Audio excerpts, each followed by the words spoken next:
सती गुरु जी मैं तेरे गुण की गावां। सती गुरु जी मैं तेरे गुण की गावां। मेरी छोटी जुबान गुण लखाने। मेरी छोटी जुबान गुण लखाने। मेरी ओट भी तू मेरी आस भी तू। मैनू पल पल तेरियां रखाने। मेरी ओट भी तू मेरी आस भी तू। पल पल तेरियां रखाने। सतगुरु जी मैं तेरे गुण की गावां। सतगुरु जी मैं तेरे गुण की गावां। मेरी छोटी जुबान गुण लखाने। मेरी छोटी जुबान गुण लखाने। मेरी आस भी तो मेरी आस भी तो। मैंने पल पल तेरियां रखाने। मेरी आस भी तो मेरी आस भी तो। मैनू पल पल तेरियां रखाने। तेरी गुरड़ी जगां मिल जानी। किस्मत मेरे मुझ पासे है। तेरी गुरड़ी जगां मिल जानी। किस्मत मेरे मुझ पासे है। हरे राम सिमरन तेरा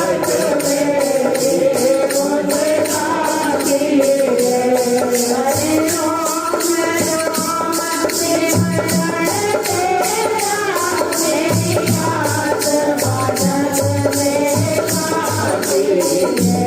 हरे राम सिमरन तेरा मेरी आत्मा जग में खाती है। हरे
राम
कि मेरी ओट भी तू, मेरी आस भी तू, मैनू पल पल तेरिया रखा ने। क्यों? क्योंकि अगर दिल में सतगुरु को पाने की इच्छा होगी तभी ये दिल से भाव निकलेगा, तभी ही सतगुरु इस भावना को स्वीकार करेंगे। और वो पग पग पे जैसे और दृष्टांत सुनते हैं कबीर जी का या ध्रुव जी का, प्रहलाद जी का, शबरी जी का, कि उनकी भगवान कैसे पुकार सुनकर, कैसे उनकी पग पर रक्षा करने के लिए और उनकी पुकार पर दौड़े चले आए। अगर हमारा दिल से भाव होगा तो श्री सतगुरुदेव महाराज जी अवश्य पूरा करेंगे। अगर दिल में सतगुरु को पाने की चाह ही नहीं होगी तो कभी ये भाव पूरा हो ही नहीं सकता। फिर तो सतगुरु के सन्मुख बैठकर भी सिर्फ जीभा से ही वर्णन बेनती कर रहे हैं। अगर सतगुरु के सन्मुख बैठकर ये मौका मिल जाए तो हर प्रार्थना दिल से निकलनी चाहिए। क्यों? क्योंकि सतगुरु एक ऐसे इस संसार के अंदर है जो हमारा भला चाहते हैं कि इस लोक में भी हमारा कल्याण हो और परलोक में भी हमारा कल्याण हो। परम पूज्य भाई जी महाराज थोड़े दिन पहले अपने वचनों में फरमा रहे थे, समझा रहे थे कि अगर तुम कहते हो कि भजन करना है, भजन करना है, अगर भजन करने की इच्छा है तो फिर वो किसी को दिखावा नहीं करना कि भजन चल रहा है। आप कहीं भी बैठे हो, ऑटो में बैठे हो, कि अभी थोड़े दिन पहले बाजार जाना पड़ा किसी कार्यवश कि सामान खरीदना था आश्रम के लिए, तो ध्यान वो बात आ गई दिमाग में कि भाई जी ने क्या फरमाया था कि जहां भी बैठे हो किसी को क्या पता, अपना ऑटो में बैठकर भी सिमरन किया जा सकता है, कि आश्रम आ रहे हो तो तब भी सिमरन किया जा सकता है। 10 लोगों के बीच में बैठकर अगर आप वार्तालाप कर रहे हो तो आपका श्वासों का सिमरन है। आप श्वासों के सिमरन को अंदर ही अंदर चलाए रखें, ध्यान उधर हो, उनको लगे कि ये हमारी बात भी सुन रहा है। सुनी अनसुनी हो गई और उनको लगा कि हमारी बात सुनी गई, पर आपकी चित्त वृत्ति एक सतगुरु की तरफ जुड़ गई, आपका समय सार्थक हो गया और प्रभु की कृपा के पात्र बन गए। कि वो समझा रहे हैं कि अगर किसी को पाने की संसार में भी इच्छा हो तो जीव क्या कुछ नहीं करता। अगर किसी को पैसे कमाने हो कि उसको इतनी मजबूरी आ जाए कि वो कहे कि अगर तू बर्तन मांजने के इतने पैसे ले रहे हैं तो वो बर्तन मांजने के लिए भी तैयार हो जाएगा।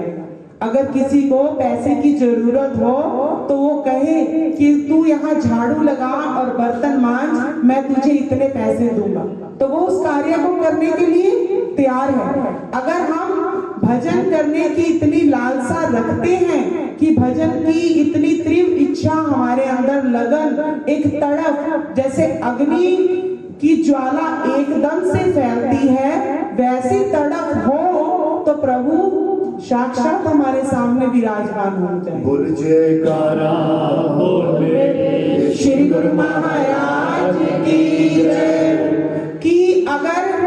कि ऐसा दृष्टांत सुनाया कि अगर सैर करते हैं तो फिर सैर करते हुए रोज व्यायाम भी करते हैं और उछल कूद भी करते हैं। वो क्या कि थोड़ा मोटा भजन, कि दिन में थोड़ा बहुत भजन कर लिया तो सोचेंगे कि गुरु महाराज जी मिल जाएंगे। कि अगर हम एकाग्र होकर बैठेंगे तो गुरु महाराज जी जल्दी मिलेंगे, हमारे अंदर जो मलिन विचार हैं वो जल्दी खत्म होंगे। अगर ज्यादा तड़प पैदा हो गई तो उस तड़प से क्या होगा कि जैसे आर्मी में भर्ती होना हो तो फिर आर्मी वालों से पूछा जाता है कि वहां पे उसके क्या नियम है, उसके क्या कानून है कि आर्मी में भर्ती करने के लिए कौन सी ऐसी काम किया जाता है कि जिसके लिए आर्मी में भर्ती हो सके। तो फिर वो इस संसार के अंदर संत ही एक ऐसे आर्मी बनकर आते हैं कि अगर उनसे भक्ति की हमारे अंदर इच्छा होगी तो वह संत ही बता सकते हैं कि सतगुरु के मिलन के लिए, सतगुरु की प्राप्ति के लिए हमें क्या साधन अपनाने चाहिए, हमें कैसे करना चाहिए। फिर हमारी रोज की सैर नहीं, फिर ज्यादा उछल कूद और उठक बैठक वो नहीं, फिर वो अलग नियम बताएंगे कि जैसे आर्मी में भर्ती होने के लिए अलग से नियम है, वैसे ही गुरु भक्ति के मार्ग पर चलने के लिए अलग से नियम है, प्रभु को पाने के लिए अलग नियम है। अगर कोई कटु वचन कह जाए तो उसको बर्दाश्त करना पड़ेगा। क्यों? क्योंकि बड़े बड़े महापुरुष सहन करके गए। सिद्धांतों में, शास्त्रों में यही तो लिखा हुआ है। हम ये सोचते हैं कि हमें कोई कुछ कह दे तो बर्दाश्त से बाहर हो जाता है कि उसने कह क्यों दिया। फिर कहते हैं कि श्री गुरु महाराज जी आप कृपा कीजिए, सहनशीलता दीजिए, आप जी की सेवा करनी है, ये माया अपना जोर पकड़ रही है। फिर सोचते हैं कि श्री गुरु महाराज जी जब आप इस धरती पर आए तो आपने भी तो लोगों की बातें सुनी, आपने भी तो कटु वचन सुने। जब परम पूज्य महाराज जी इस धराधाम पर आए तो उन्होंने भी तो लोगों के कटु वचन सुने, उन्होंने भी तो इस संसार में परमार्थ कमाया, पर परमार्थ कमाते हुए लोगों की बातें कितनी सुनी, कितना कष्ट सहन किया। संतों को लोग छोड़ते नहीं गुरुमुखों, वो अपना कर्म तो बना ही जाते हैं, पर संत एक ऐसे होते हैं निस्वार्थ भाव से सबका भला चाहते हैं। वो सोचते हैं कि हमारे रोम रोम से अपने इन भक्तों के लिए, इन सेवादारों के लिए आशीर्वाद ही निकले।